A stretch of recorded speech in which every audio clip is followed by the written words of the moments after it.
Welcome to the Tech Egg. Don't get scrambled. Enjoy the video. This is the only way I recommend to build a screen magnifier at home. You will need a Fresnel lens, a cardboard sheet, clear tape, and a simple stand for stability. Choose a 3.5-inch diameter Fresnel lens for phone screen magnification because it balances size and clarity. Cut a 6 by 8-inch rectangle of corrugated cardboard to form the frame and base for mounting.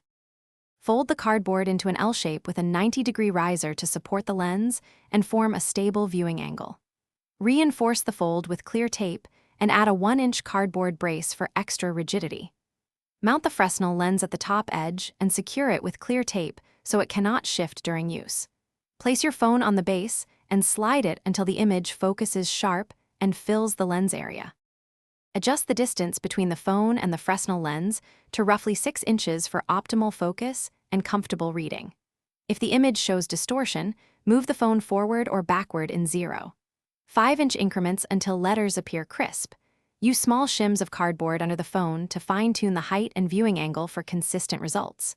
Store the 3.5-inch Fresnel lens flat and away from heat to avoid warping when it is not in use. Thanks for watching. Consider subscribing if I helped unscramble your problems.